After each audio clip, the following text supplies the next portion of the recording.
나갈 방향인데 부제가 신학대학교의 역량 강화를 위한 방향에 대해서 함께 나누게 될 텐데, 시간에는 우리 노재경 교수님 전 청년교육개발원장으로 살아가시다가 이제 대한신학대원대께서 강의해 주시는 귀한 노재경 교수님이십니다. 박수를 한번 모시겠습니다.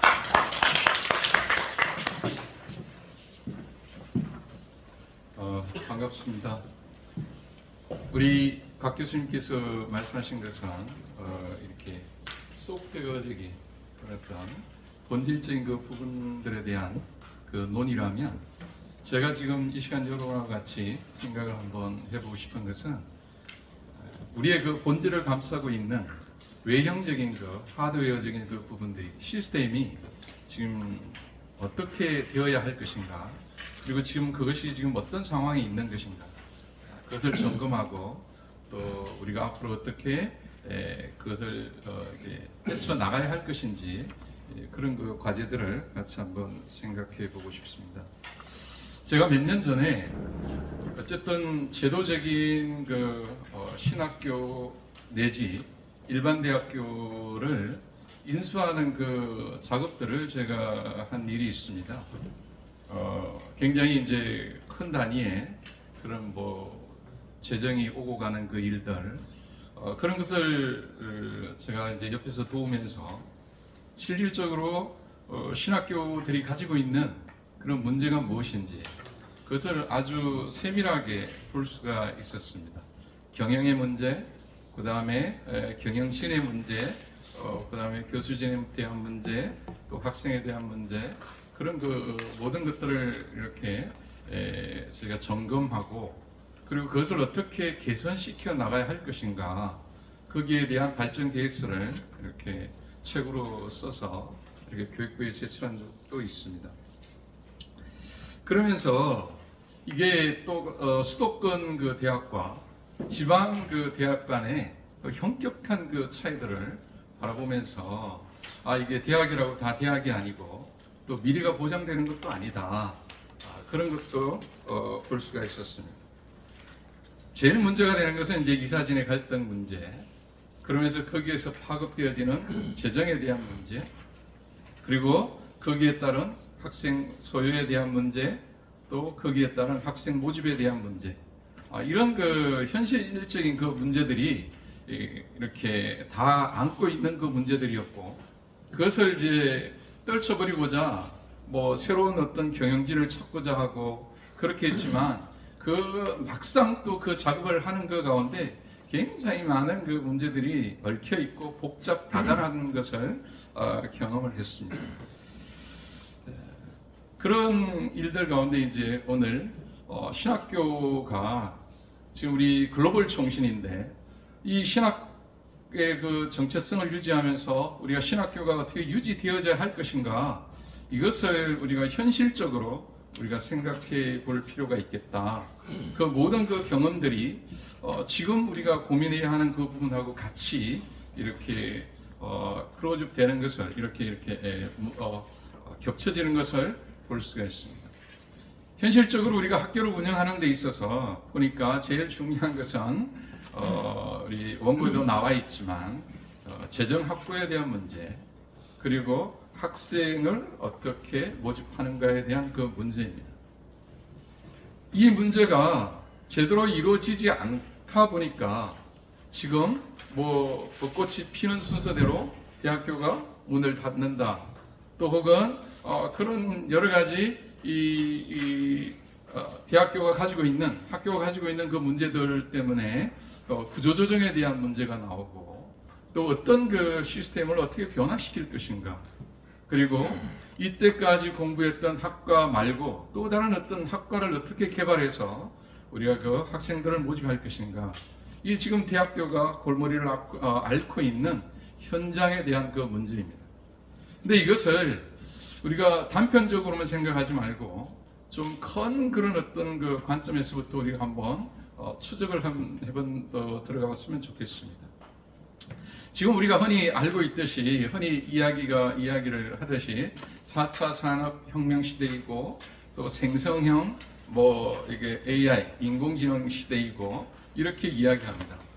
이 시대를 우리가 이야기하는데 큰 역사를 보는 데 있어서 가장 크게 아주 제가 감명 깊게 읽은 그 책들 가운데 하나는 축의 이동이라는 그 책이었습니다. BC 5000년에서 800년 그 사이에는 인간의 모든 그 삶에 대한 그 부분들이 어떤 제사 의식 보이는 그 일들에서 BC 800년에서 500년 그 사이에 지식의 대폭발이 일어나서 그 제도적인 그 삶의 양식이 의식으로 이렇게 전환이 되어졌다는 것입니다.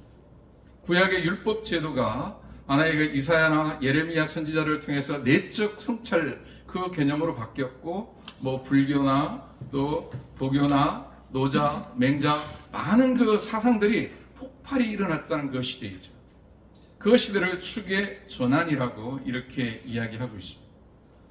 그 축의 전환이 지금 우리가 살고 있는 이 시대 그 대전환이 이제는 그런 어떤 그 제도가 정신으로 왔는데 그 정신이 또 다른 방향을 향하여 가고 있는 것이 이 시대이다.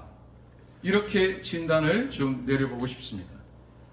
그 진단을 우리가 하는 데 있어서 우리는 지금 흔히 겉으로 나타나고 있는 것이 디지털 대전환의 시대, 뭐 또 뭐 4차 산업혁명 시대의 뭐 대변화, 대격변, 뭐 여러 가지 그 이야기들을 하고 있습니다. 흔히 우리가 경험하듯이 인공지능의 문제, 제가 이 원고를 준비하기 위해서 챗 GPT로 제가 한번 대학 교육의 미래 방향, 또 한국신학대학의 미래 방향은 어떻게 이렇게 좀 쳐달라고 이게 이렇게 치니까 딱 한 페이지로 딱 일봉요연하게 나오더라고요. 물론 그것은 현장성과 실제감이 떨어지고 뭐 다양성, 뭐 여러 가지 어떤 다른 말들로 이렇게 하는 것을 바라보았습니다. 그만큼 이제 우리가 추구했던, 의식적으로 추구했던 정신의 그 세계가 이제 우리가 추구하지 않아도 많은 지식을 우리가 쉽게 이게 그 컴퓨터 인터넷으로 쉽게 해결할 수 있고 모든 것들이 우리 주변에 널려져, 문화적인 그 이기들이 널려져 있다는 것이죠. 그런 그 가운데 살아가는 우리는 어떤 방향으로 이 시대를 끌고 나가야 되고 방향을 잡아야 할 것인가 한번 고민할 필요가 있다는 것입니다. 그런 그 관점에서 저는 지금 이 시대는 제2의 축의 대전환 시대이다. 이렇게 저는 이렇게 말을 하고 싶습니다.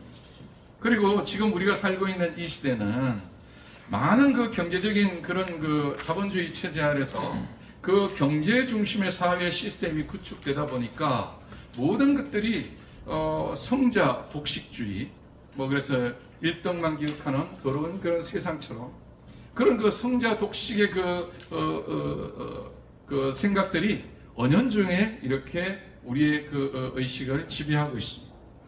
그러다 보니까 모든 것을 이기려고 하고 그 이기는 것들의 그 표대가 되는 것이 경제적 그 좌표가 이루어지게 되고, 그래서 경제적 부를 위해서 교육과 모든 것들이 수단화되어지는 그 시대에 들어가 있다는 것입니다. 그래서 교육이 인간을 참되게 인간되게 하는 교육의 본질을 상실하고 기능주의 혹은 역량 강화주의 이런 쪽으로 교육이 흘러가고 있고, 그러다 보니까 많은 그 경제적 부가 세계적인 대기업들 중심으로 재편되어지고 그리고 골목 상권은 이렇게 없어지게 되고, 이러다 보니까 경제의 몰락, 교육의 상실, 교육의 몰락 이런 것들을 우리가 지금 주변에서 볼 수가 있습니다. 또한 이 부분들은 교회에도 그 영향을 다쳐서 우리가 종교적인 그 심성들을 이렇게 설문을 조사를 해보니까 계속 그 축적되어져 있는 자료를 보게 되면 이전에는 종교를 가지고 있는 그 비율이 65% 이렇게 내외 정도로 왔다 갔다 했는데, 이제 우리가 지금 오늘날에는 뭐 코로나19 사태와 이런 것을 거치면서 지금은 오히려 무종교가 65% 내외로 이렇게 할 만큼 탈종교화 시대를 살고 있고, 그리고 그 종교 중에 가장 결집력이 있고 가장 많은 사람들에게 감화력을 주는 기독교조차도 이제는 기독교와 그 현상들을 경험하고 있어서 교회가 약화되어지고 있는 것이 오늘날 사회 현상인 것입니다. 자, 이런 그 상황들 속에서 우리가 이제 대학 교육 내지는 신학 교육은 어떤 그 대응을 해야 할 것인지 우리가 고민을 해보고자 하는 것입니다. 그래서 조금 전에 말씀드렸지만 생성형 인공지능 AI 시대의 이 대학 교육의 그 패러다임이라는 것은 이제는 지식자가 가지고 있던 권위가 모두 없어지고 그 모든 것들이 이제 그 키보드의 키 하나면 모든 것이 해결되어지고 그러다 보니까 조금 전에 말씀했듯이 교육의 상실, 어떤 인간성에 대한 부분들보다는 기능을 중시하는 그런 쪽으로 가게 되고 그리고 인공지능이 쉽게 모든 것들에 대해서 우리에게 답을 주다 보니까 인간이 인공지능의 노예가 되지 않을까라는 염려까지 하는 그 시대가 되어졌습니다. 그런 부분들에 대해서 대학 교육의 그 역할이라는 것은 지금 이 시대에 대해서 그 모든 한계를 극복하고 거기에 대한 리더십을 발휘할 수 있는 사람을 길러내는 데에 초점을 맞춰야 하는데 지금 세계 대학의 그 문제 혹은 이런 한국 대학의 이 부분들이 그런 그 부분들에서 정확한 좌표를 찍고 가는 것이 아니라 많은 곳으로 좌표를 산탄처럼 날리고 있어서 그 길을 이렇게 헤매고 있는 것이 지금 현실입니다. 그래서 이런 그 사회가 추구하는 것이 그렇게 될 수밖에 없는 것이 대학교 교육 자체도 대학교 교육이 궁극적으로 이 사회가 추구해야 할 그 목표에 대해서 그 좌표를 상실하기 때문에 어디에서 어떻게 그것을 해야 할 것인지를 옛날처럼 일목요연하고 질서 있게 그것을 체제를 갖출 수가 없는 시대가 됐다는 것입니다. 그래서 이제는 기술 중심의 많은 그 사람들, 기술 중심의 그 사회가 되다 보니까 사람들도 기계를 대체할 수 있는 그런 또 기계가 나오다 보니까 이제는 그 사람을 어떻게 교육해야 할 것인가에 대한 그래서 인문학에 대한 그 세태가 일어나게 되고 기능 중심의 그런 길로 가고 있는 것이 지금 교육의 일반적인 그 방향이라는 것입니다. 그래서 대학교 교육이라는 것이 그래서 교육의 목표, 교육의 내용, 교육의 방법 이 모든 것들이 기능과 그다음 인간성 대신은 또 어떤 사회성 대신은 공동체 그 대신에 어떤 기능과 아니면 그것으로 말미암아 주어지는 그 자산에 대한 그 부분으로 초점이 맞춰지게 돼 있고 그렇게 그것을 가고 있습니다. 그래서 이런 그 부분들에 대해서 대학 교육이 갖고 있는 것이 본질적인 그런 고민을 일반 대학교도 하고 있다는 것이죠. 그러면서 이 사람들이 본질적인 그 문제들보다는 이제는 대학교를 운영하는 데 있어서 재정 확보하는 그 부분들도 가장 중요한 요소이고 학생을 확보하는 데 있어도 외형적으로 가장 중요한 요소이다 보니까 가장 사회적으로 어떤 역할을 할 수 있는 기능인 그래서 어떤 자격증을 줄 수 있는 그래서 평생교육 그 개념에 평생교육을 통해서 재정 확보하는 것이 대학 교육의 재정에 상당히 많은 그 부분을 차지하고 대학교가 그것을 통해서 지탱되어지고 운영되어지는 것을 볼 수가 있습니다. 효자 과목이라는 것이죠. 자, 그런 그 가운데 우리가 이제 AI 시대 신학 그 대학의 과제와 교육의 인간성 이 부분들에 대해서 우리가 한번 생각을 볼 필요가 있을 것 같습니다. 신학 교육은 이전에 말씀을 우리가 여러분 잘 알고 계시다시피 이것은 교회 중심의 교육이고 그 다음에 이것은 그리스도인들 길러야 하는 그 부분들에 대해서 하나의 그 방향성을 가지고 있습니다. 초대교회는 예배를 읽고 해석을 하는 그 수준에서 이제 교리 교육을 하고 그러다 세례자 중심의 교육을 하다 보니까 추후에 신학 그 체계가 갖춰지게 되고 그런 그 가운데 이 신학이 국가화가 되어지고 또 전체화가 되어지다 보니까 이제는 사회 권력화 되어지는 권력에 있는 그 부분들하고 같이 협력하게 되고 권력화되어지는 그 사회에 중요한 영향을 발휘하는 그런 그 역할을 차지하게 되었습니다. 이런 그 쪽에 가다 보니까 조금 전에 말씀드렸듯이 사회적인 대격변의 시대 혹은 그 체제에 대한 변화 혹은 여러 가지 어떤 그 문화적인 도전 이런 것들을 경험하다 보니까 신학교도 이제 점점 약화가 되어지고 그러다 보니까 이제 신학교에서 학생을 모집하는데 학생 수가 큰 교단마저도 줄어들게 되고 그리고 군소 이렇게 학교 같은 경우에는 뭐 한 400~500명 모이던 10년 전에 그런 그 학교마저 지금은 30~40명밖에 모집이 안 되는 그런 것들이 우리의 그 현실인 것입니다.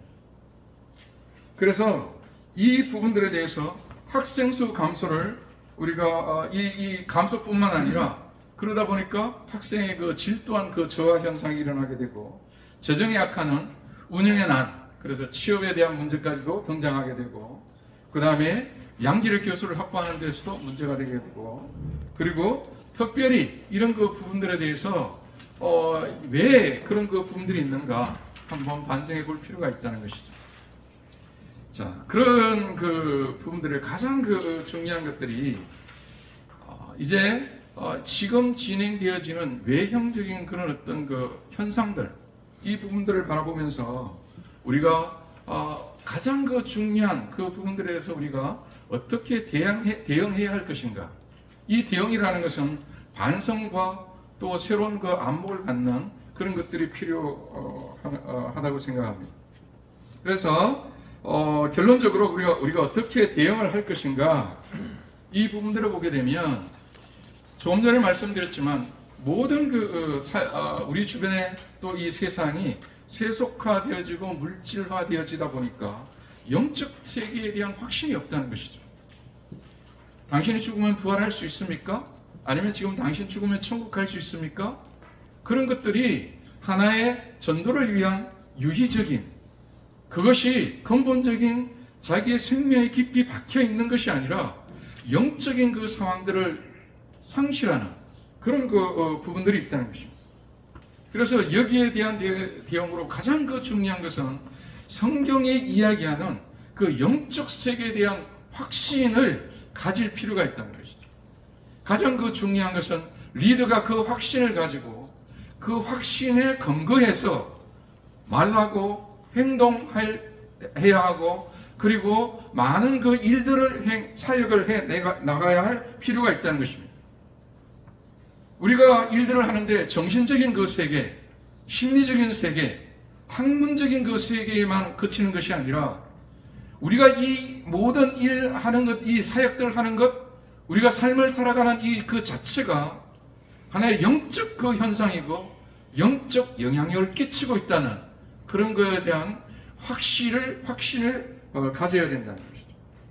그리고 두 번째로는 이 세계와 인간에 대한 양면성을 이해하고 거기에 대한 대응을 할 필요가 있다는 것입니다. 이 세계는 지금 말씀드렸지만 어떤 단일한 그 시스템과 체계가 되는 것이 아니라 촘촘하게 진행이 되어지지만 거대한 느슨한 커다란 시스템이 같이 병행되어지고 있다는 것이죠. 그래서 어떤 우리가 안목을 가질 때 어떤 그 단적으로 한 그 편향적인 시각에 의거해 가지고 그것을 사물을 바라보고 문제를 생각하고 답을 찾아 나가고 그것을 적용하게 되면 그것은 반드시 실패하게 되어 있습니다. 그 세계 안에 반드시 내가 바라보고 있는 그 다른 면이 있다는 것이죠. 그래서 두 번째로는 그러다 보니까 많은 그 사람들에 대해서 우리가 흔히 이 시대에는 뭐 코쿤족해서 개인주의 시대라고 이야기하지만 이 대중 매스의 그 시대 그 가운데 코쿤이라는 개인주의라는 것이 있지만 그러나 인간이 근본적으로 갈급하고 있는 것이 무엇이냐? 우리 K-팝에서 바라보듯이 떼창을 부르다가 지금도 이렇게 대중 누가 모이면 7~8만 명이 모여가지고 떼창을 하고 이렇게 하는 거대한 그 시스템에 대한 거대한 그런 그 공동체에 대한 갈급함을 가지고 있다는 것이죠. 그래서 우리가 신학 교육을 하든 적응을 하든 사역을 하든지 간에 이 양면성을 동시에 충족시켜줘야 할 필요가 있습니다. 그리고 세 번째로는 우리가 고정체에서 통합과 동적인 연결의 플랫폼 구축이 필요하다라고 이야기했는데 이것은 글로벌 통신에 대한 그 이념과 이 시스템하고 맞는 거라고 생각을 합니다. 그것은 뭐냐면 우리가 어떤 그 플랫폼을 우리가 어떤 신학교도 하는 것, 신학교를 이렇게 하는 데 있어서 우리가 한 신학교만 우리 학교만이 아니라 우리 학교의 장점이 이것이라면 다른 학교의 장점이 있을 것이고 그 장점은 우리 한국뿐만 아니라 세계 다른 지역도 있을 것이라는 것이죠. 그래서 우리가 신학을 하는 데 있어서 플랫폼을 같이 구축해서 거기에서 장점을 취해나가면서 같이 어깨동무를 같이 해서 같이 나가야지 죽지 않는다는 것이죠. 통합의 플랫폼이라고 해서 단일성을 가지고 있는 플랫폼을 말하는 것은 아닙니다. 각양의 그 다양성을 존중하되 통합의 플랫폼을 우리가 구축할 필요가 있다는 것이죠. 그리고 우리가 어떤 한 그 공동체를 유지하는 가운데 있어서도 거기에서 강력한 구심력과 동시에 거대한 원심력이 동시에 작용하고 있다는 것이죠. 우리의 그 심리라는 것은 밖으로만 나가려고 하는 것이 아니라 밖으로 나간다면 반드시 중심을 센터를 향하는 그 심리가 있습니다. 그리고 그 센터만 집중한다고 하지만 밖으로 나가는 심리가 있어요. 그래서 이 두 개를 동시에 우리가 만족시켜주는 대응이 필요하다는 것이죠. 그리고 가상현실과 현실 중심의 그러니까 혼합 형식의 그 개념이 필요한 것입니다. 그래서 우리가 설교를 하든 우리가 대화를 하든 풍부한 상상력 그것을 우리가 활용을 해야 한다는 것이죠. 상상력이라는 것은 하나님이 우리에게 주신 그 참으로 놀라운 은혜이고 선물입니다. 내가 보는 것 숫자, 보는 거기만 머물러 있는 것이 아니라 주어져 있는 상황 속에서 과거를 상상할 수 있어야 하고 미래를 상상할 수 있어야 하고 그러나 그 과거와 미래를 현실에 지금 여기에다가 발을 디디게 하는 현실성을 구비할 수 있는 그런 혼합 현실형의 그런 대응을 해 나가야 한다는 것입니다. 우리가 신학교를 운영하는 데 있어도 학생들의 거대한 비전을 심어주지만 또 현실을 어떻게 헤쳐나가야 할 것인가에 대한 그 도구도 주어야 한다는 것입니다. 조금 전에 말씀을 드렸습니다. 신학교를 운영하는 데 있어서 가장 중요한 것은 재정의 부분하고 그 다음에 학생의 부분이다. 재정과 학생을 보이는 그 부분입니다. 그러나 그 보이는 부분만 쫓아가다 보면 결국 그것을 우리가 모래를 손으로 잡으려고 하듯이 물을 잡으려고 하듯이 그 모든 게 빠져나간다는 것이죠. 그러나 그것을 잡을 수 있는 것이 뭐냐?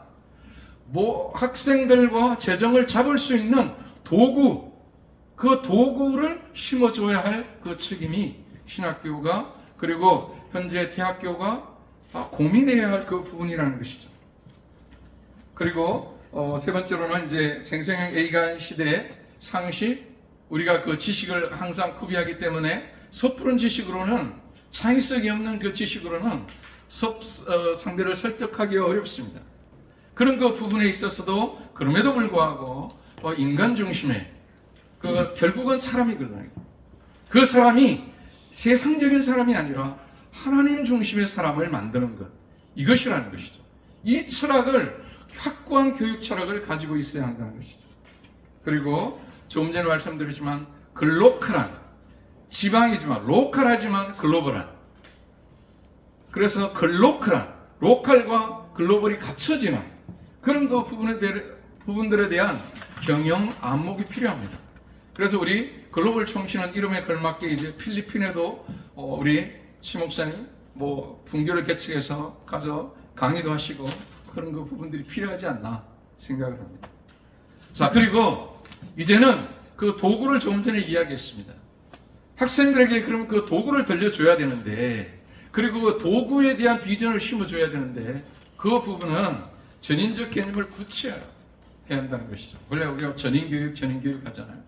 근데 저는 조금 더 한 단계 더 나가서 전인교육을 구체화하는 것은 가 서비스맨 또 휴먼 서비스맨 하나님을 예배하는 사람 그리고 인간을 섬기는 사람 여기에 대한 많은 그 내용들을 학생들에게 들려줘야 한다는 것이죠. 학생들이 신학교에 오지 않는 것은 내가 신학교 가봤자 내가 먹고 살 것이 없다는 것입니다. 지금 현재 뭐 커다란 그 대학교에 이렇게 신대원 다니는 그 우리 신대원생들, 그 많이 부목사님들 또 이렇게 사역을 하고 있지만 그분들이 거의 대부분 많은 그 사역자들이 사회적으로 최저임금도 확보되지 않는 가운데서 일을 하고 있고, 그런 그 가운데서 위에 있는 분이 부르시면 항상 쫓아가야 되고, 이런 그 가운데 있는데 누가 와가지고 자기의 비전과 꿈을 펼쳐나갈 수 있겠습니까? 하나님의 부르심을 받았을 때는 그 비전과 소명을 가지고 있었을 거예요. 그러나 그 비전과 소명으로 가기까지 그들에게 도구를 들려주고 에너지를 공급하고 체력을, 그 다음에 심력을, 영역을 키워줘야 되는데 그것이 없고 계속 섭취만 하고 에너지 충전, 에너지 그냥 빠져요. 에너지 힘 빠지죠. 경제적으로도 항상 하기서 언제 또 사야 되나 이런 거 고민하죠. 이런 거 가운데 어떻게 소명감을 가지고 자신 있게 나가겠습니까? 그래서 그런 그 부분들에 대한 그 부분들이 필요하다는 것이죠. 그래서 신학교가 이런 그 가운데 가져야 할 전략적으로 커다란 네 기둥이 얘기해 본다면, 기독인으로서 공유하는 신념과 철학이, 그럼에도 불구하고 영원한 말씀인 성경에 근거하여 주어지는 그런 신념과, 그래서 교육에 대한 신념, 신학교를 하는 그 신념과 철학에 대한 그것을 내 혼자뿐만 아니라 같이 공유하는 그 그룹이 필요하고, 두 번째로는 기독교 미래 인재상에 대한 확신이 필요하다는 것이죠. 사역자에 대한 목사상, 성도상에 대한, 그리스도인에 대한 상을, 나는 이런 사람을 교육할 것이고 이 사람은 또 나가서 다른 사람을 이런 그리스도인을 양육할 것이다. 문화적 용어를 말씀하셨습니다. 그런 그 부분들에 있어서 그것이 필요하다는 것이죠. 그리고 세 번째로는 신학대학의 역할과 방향에 대사회 리더십을 가질 수 있는 가치와 비전의 정립이 필요한 겁니다. 사회보다 못하다는 이야기를 듣는 것이 아니라 사회를 리드할 수 있는 비전을 제시하는 공동체적 비전과, 보니까 제가 정년퇴임을 하고 주변에 많은 사회적 소그룹들을 하다 보니까 굉장히 많은 허점이 많이 있어요. 기독교적인 마인드를 온전히 충실한 그 사람이 가다 보면 그것을 건강하게 이끌 수 있는 다양한 요소들이 많은 것을 볼 수가 있었어요. 그리고 신학생의 다양한 경험과 맞춤형의 성장이 가능하도록 다양한 콘텐츠를, 온오프라인 학습 큐레이션을 제공합니다. 이것을 엮어서 공부할 수 있는 그 역할들을 학생들이 조합해낼 수 있도록, 그래서 공부만 하는 것이 아니라, 고기를 주는 것이 아니라 공부 잡는 법을 가르쳐 주듯이 이제는 테드나 아니면 다양한 유튜브를 통해서 다양한 과목들을 볼 수가 있거든요. 얼마든지 이런 강의들을 들을 수가 있습니다. 그런 그 부분들을, 근데 요런 부분들이 필요해요. 상담학 혹은 설교학, 예배학, 그런 그 부분들에 대해서 이렇게 요 부분들을 이렇게 공부를 해. 예를 들면 설교에 있어서 탁월한 그 부분들에서부터 몇 번을 이렇게 서치를 하게 하고, 거기에서 방법을 터득하게 하고, 그렇게 하는 것이 필요하다는 것이죠. 자, 그런 그 부분의 결론을 맺겠습니다. 처음에는 이 신학 조금 전에 말씀을 드렸습니다. 시대의 성경을 중심으로 하되 시대를 이끌 수 있는 성경 중심의 신학 교육의 목적과 비전을 수립할 필요가 있습니다. 옛날에 있는 것 그대로 끌고 오는 것이 아니라 옛날에 있었던 그 정신을 그대로 하되 용어를 바꾸는 것, 그런 것들이 필요하다는 것이죠. 그런 그 부분들에 있어서 교육적인 커리큘럼에 대한 확신, 고민해서 짜서 커리큘럼에 대한 확신을 가지고 있고, 그런 그 가운데 그 사명자를 양육하는 데 대한 확신을 가질 필요가 있다. 그 다음에 두 번째로는 분리현상을 넘어 통전성을 지향하는 하나님 나라에 대한 통전적인 그 신학적인 그 비전을, 그래서 하나님의 그 절대 주권은 특별 그 섭리, 이 특별 은총뿐만 아니라 일반 은총 가운데서도 하나님의 그 절대적 섭리는, 그 주권적 섭리는 작용하고 있고, 그것은 하나님 나라를 향하여 있고, 그리고 떨어지는 날아가는 그 새가 설사 떨어질지라도 그것은 하나님 나라 안에서 의미가 있다는 그 의미를 해석해 줄 필요가 있다는 것입니다. 세 번째로는 역량 강화와 실천 지향적 신학 교육에 더 중점을 주는 생활 신학이 필요합니다. 이건 제가 30년 넘게 저희 총회에서 이야기하면서 결론을 맺은 거예요. 제가 글을 쓴다면 생활신학이다. 왜 교인들이 교회를 떠나가고 왜 학생들이 이게 신학 그 부분들에 대해서 이념 많이 배웠지만 관념과 이념에 젖어 있는가? 생활 그 부분들에 대한 괴리를 어떻게 극복할 수 있는 것인가? 그 부분들에 대한 그 해답이 생활 신학이라는 것이죠. 우리가 현대인이 인간이라고 이야기합시다. 인간이 나면서부터 죽기까지, 죽어서 이후까지, 그리고 우리가 태어나기 전부터 그 모든 것들을 신학적으로 해석해 줄 수 있어야 된다. 우리가 화장실에 가고, 우리가 식사를 하고, 우리가 개인적인 식사를 하고, 공동체 식사를 하든지 간에 그 모든 것들을 신학적으로 해석해 줄 수 있는 생활신학계의 정립이 필요하다는 것입니다. 이것이 하나의 도구가 될 수 있을 것이다. 그리고 네 번째로, 신학교육은 이념과 관념에 있는 것만 아니고 이건 그리스도를 만나는, 하나님을 만나는 체험으로부터 나온다는 것이죠. 신학교육 안에서 이 체험교육을 놓쳐버렸다는 것은 그것은 60% 교육을 상실한 것이죠. 어떻게 하나님을 만나는 그 체험을 강화시키고 옛날에 만났던 그 하나님에 머무는 것이 아니라 그 하나님이 오늘날을 만나서 나에게 어떤 힘을 주고 내 삶을 어떻게 전개해 나가게 하고 그런 그 가운데 에너지가, 영적인 삶에 대한 에너지가 넘치게 해 나가서 그 모든 것들에 대해서 그것을 체험적으로 할 수 있는 그 사람들이 되어야 돼요. 그래야지 확실한 전거자가 되고 확실한 사명자가 되고 확실한 전도자가 된다는 것이죠. 전도 안 해본 사람이, 하나님을 만나지 않은 사람이 어떻게 하나님을 만나는 설교를 할 수 있고 어떻게 하나님을 만나는 전도를 할 수 있겠습니까? 그런 그 부분들에 있어서 체험 중심의 그 교육을 반드시 시행해야 된다. 이론 중심의 그 신학 교육이라는 것은 머리도 안 크죠. 머리도 점점 왜소되어진다는 것이죠. 그런 그 부분들에 있어서 이런 그 부분들에 있어서 우리는 복음을 더욱더 축소시키는 것이 아니라 확장시켜야 한다는 거죠. 복음을 작은 곳에 신학의 그 틀에, 신학교 안에, 교회 안에 머무는 것이 아니라 이 복음의 확장을 우리의 삶의 전 영역, 세계 전 영역, 시공을 초월한 그 정력까지 확장 복음을 우리가 확장 복음 사역을 해야 할 것이고, 그런 그 가운데 그리스도의 그 정체성도 왜소하게 교회당에서 기도해서 응답받아서 그것을 만족하는 것이 아니라 그것을 씨앗으로 해서 세계를 품을 수 있는 그런 확장된, 세계를, 하나님 나라를 가슴에 품는 확장된 그리스도인의 정체성을 가지게 하는 이런 그 비전을 심어주는 것이 중요한 게 아닌가 싶습니다. 그리고 결론을 맺으려고 합니다.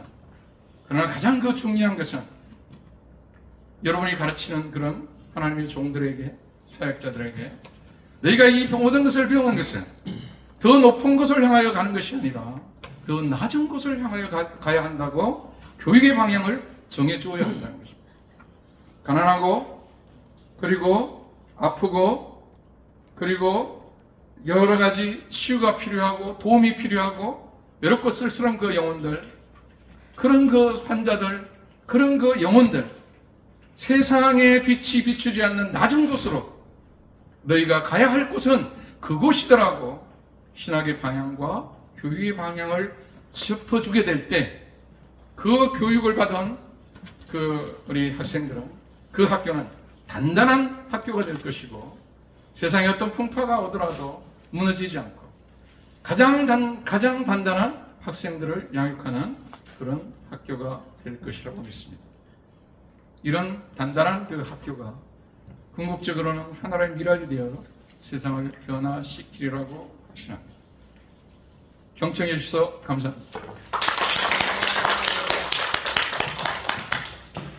정확하게 시간으로 태울게 감사드립니다. 다시 한번 우리 두 교수님께 감사 박수 한번 드립니다. 이 시간에는 광고를 우리 임종필 목사님 하신 후에 단체 사진 촬영하고 식사하도록 하겠습니다.